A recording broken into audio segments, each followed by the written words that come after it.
So here we are at the famous Villa Park. 25 years ago this week, we played Liverpool in the FA Cup semi-final. This was the man who led us to victory, the skipper, Geoff Thomas. Mr. Bright, how are you? Jeff, what about it? Same day, virtually. The weather. Virtually. Weather, everything the same. Atmosphere slightly different. But go on, what do you remember? I know it's a long time ago, but we love to reminisce. I just remember walking down the tunnel alongside the Liverpool side who were sitting proudly at the top of the table. I think virtually the season, the league was won, wasn't it? Yeah. At that stage. I was walking alongside Alan Hansen, who was obviously one of the greats, and I just really felt confident. You know, the preparation that we'd had was probably like a pre-season regarding the way Liverpool probably went into the game. As soon as we walked out, I remember all the Liverpool fans were there first, all red, and then there halfway cut actually in half, that end was all red and blue all the way. So the first impression was it's all Liverpool. Then the rest of it was all Palace, and the atmosphere was electric. The noise. Oh, it was a buzz, and it was just one of excitement. I think Liverpool have been there so many times, and our guys have not experienced something as big as this, and you could sense they were here for a party anyway. Whatever was going to happen, I don't think anybody on this side of the stadium really expected what to happen. Because obviously we have to go. Let's rewind to earlier in the season. Yeah, 2 or 3 games, new season, fresh-faced, young Palace team. Keen. Go up to Anfield, see that this is Anfield's sign, go out for a warm-up, come back in. Perfect pitch. Right, pitch is perfect, everything's set, September, lovely evening. Right, let's do a job here. I remember it's in the post when it was 0-0, free kick, you might have forgotten. Hold on a minute. Listen, you had a couple of chances that day. Well, we'll go on to that. The penalty. 6-0 down. Gary O'Reilly came and hugged me and said, come on, we can still do this. I wanted to kick him in the nuts. But anyway. We can't. They're still looking for the ball. They're still looking for the ball. So anyway, so we go to Anfield and we get a proper good hiding. A proper lesson, though. You know, one of them where I think it was a turning point in our season. Because I think we went into the Premiership, top flight football, thinking some of us thought we'd arrived. We'll bully a few here. And we had obviously the likes of yourself and Brighty who dominated defences in the lower tier, but we found it totally different. And I think that was a crash course in what it was like to play at the top level. And we learnt now. To lose at the highest level, 9-0, was harsh. Embarrassing. And everything. Hugely embarrassing. You know, because everybody knows you as a footballer, everyone knows what you do. So all your neighbours and everything, you don't know what to say, you don't know what to, unlucky, and it's not like 2-0, 3-0. It's just like, it's a harsh lesson. Can you remember the sequence of scoring here? Yeah, more or less. 1-0 to them, who? 1-0 to them, it was obviously Ian Rush. Yeah. And it was obviously in that, I remember the move. I think Alan Pardew played it square and it got cut out by bloody Pardew.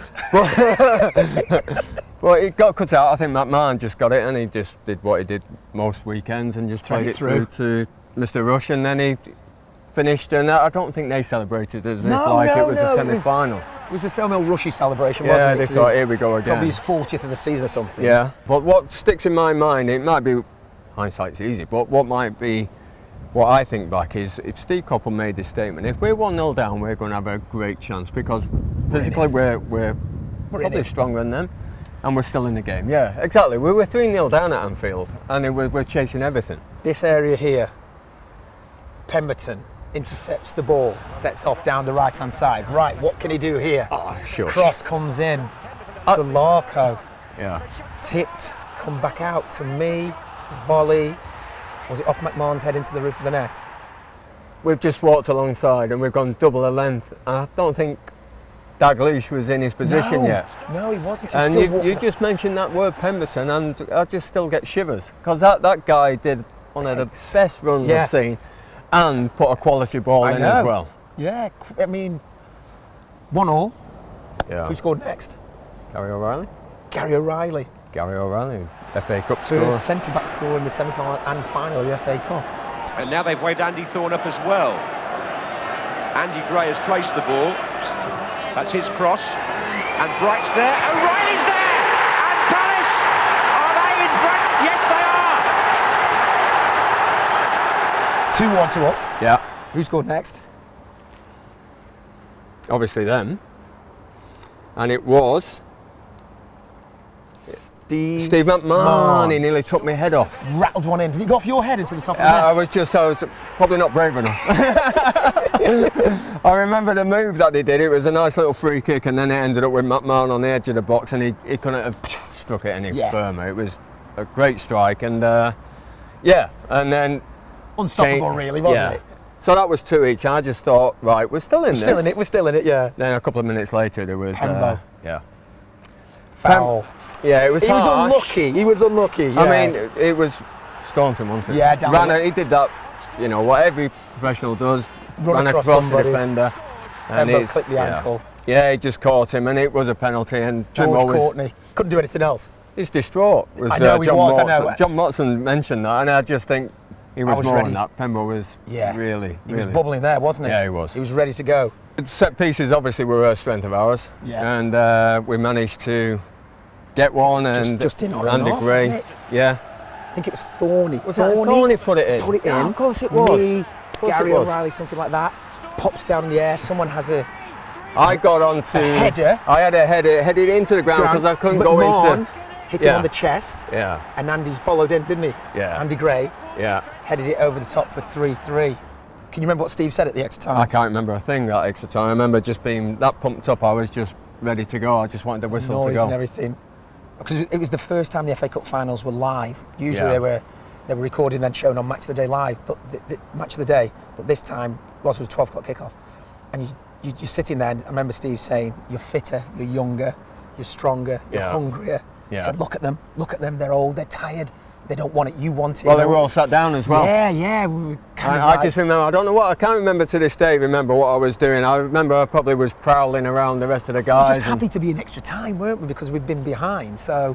Well, I think we were positive as well. I think it showed in the next 30 minutes that we're on the front foot. Yeah. And I don't think anybody could argue that we deserved the result in the end. And then obviously, this is where it happened. Yeah. I mean, the one thing about Andy Gray on his day, when he fancied it, his delivery is as good as anybody's. David Beckham's, anybody's you like. He could deliver near post, Thorny, touch, Pardew. Super Alan Pardew. How did you feel then? When Pardew got it? I just felt it was our day.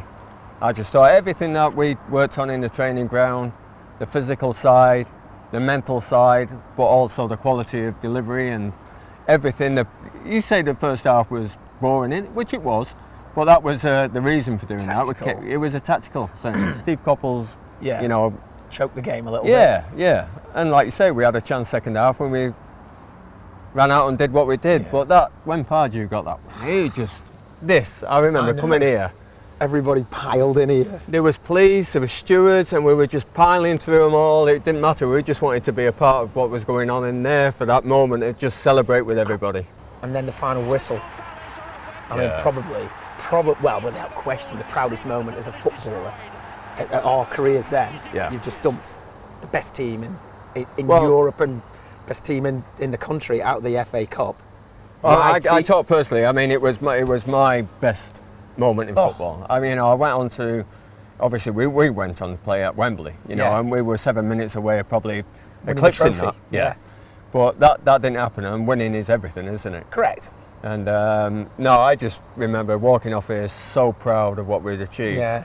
And I remember going into the dressing room and then seeing the kit man Spike. Oh, he was in pieces, wasn't he? He was in pieces, and that really, we've been out here celebrating with the fans, and I think a lot of the fans were just euphoric, and the noise was deafening. Yeah. But once we went in the quiet of the dressing room and we saw this kit man there just crying his eyes out. Palace fan.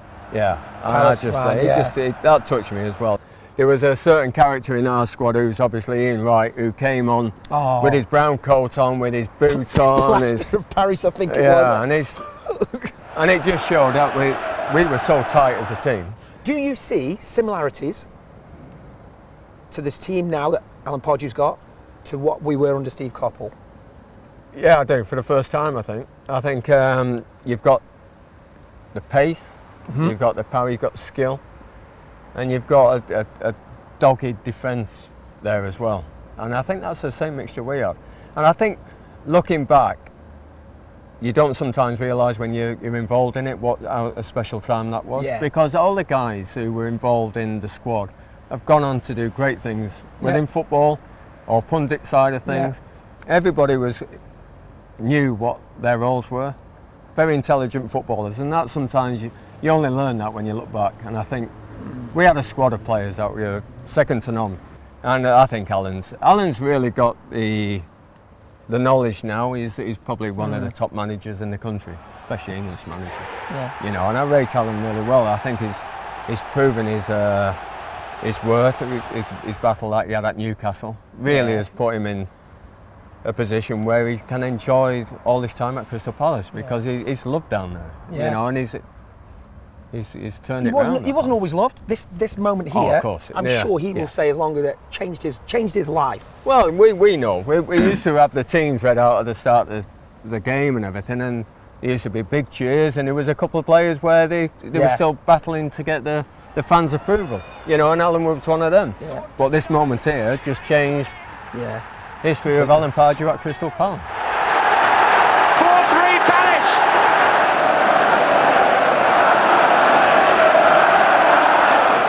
So there we have it. 25 years ago, this is where it happened. 25 years. Nothing's changed, really, has it? We haven't changed, have we, Brighty? Bit bigger, a bit greyer. I don't Still the think same so. though. But listen, great catching up with you. Really pleased. Shall we go and get a cup of tea? Let's go and do it. Yeah. Come on then. Let's talk about my goal in the second half.